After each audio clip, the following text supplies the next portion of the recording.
On Sunday past, on the way to Montrose, I started looking for all the different signs of spring coming. The fields are yellowing up with all the rapeseed.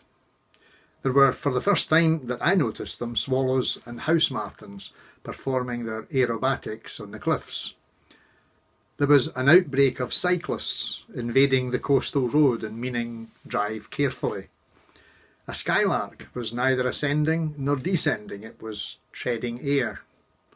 And the brown fields rapidly growing their green camouflage as various grains began to sprout, and sometime in August we will see the harvest.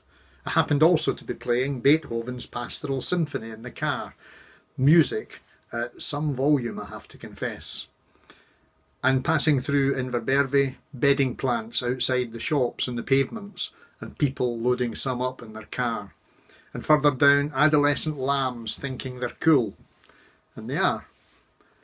And temperatures smashing into double figures at 11 degrees. Spring is coming. Hope is like spring when you turn the corner from winter, and the cold gives way to warmth, and the long dark nights begin to become longer, light and warmer days. One of my favourite poets, actually he writes poems and essays and novels, is Wendell Berry. Wendell Berry is one of the elder statesmen of the environment movement in the United States. Way back in the 60s, the 70s and the 80s, he was talking about the difficulties that could be caused by the way we're living these days, our consuming of so much of what the earth provides for us. Here's one of his poems about spring. The woods and pastures are joyous, and their abundance now in a season of warmth and much rain. We walk amid foliage, amid song. The sheep and cattle graze like souls in bliss, except for the flies, and lie down satisfied. Who now can believe in winter? In winter, who could have hoped for this? That's a great line. In winter, who could have hoped for this? That same man has written hundreds of essays on agriculture, compassion for animals, passion for trees and forests, recycling, making sure that we care for this world as stewards rather than treating the world we live in like some supermarket where we're given a minute to fill our trolley. He talks about loving God's creation.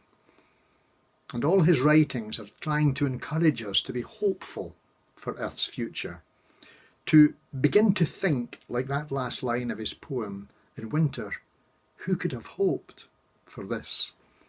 And so on that journey to Montrose, looking for signs of spring, actually I hadn't started off doing that. It's just that so many things began to be noticed. And when you add them together, it begins to feel that life is changing. Spring has come.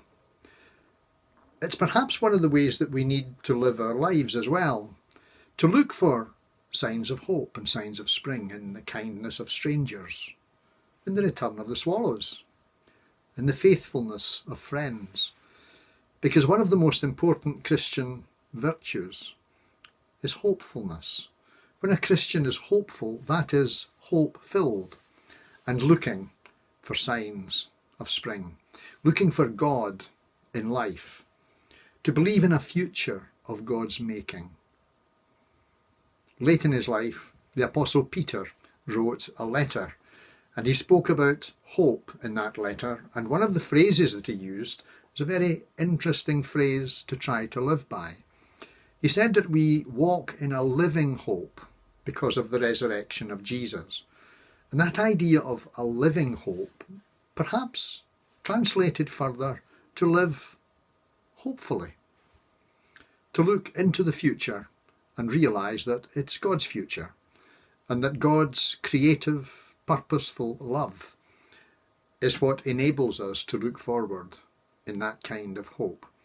And so finishing and reflecting on what living hopefully might mean, again, and I've quoted this, I think, in this kind of talk before, but I want to do so again.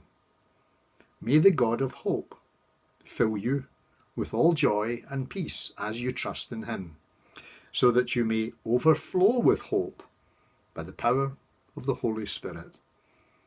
A living hope. Live hopefully. Look for the coming of spring. And in winter, who could have hoped for all this? God bless you, and thanks for sharing again in this time together.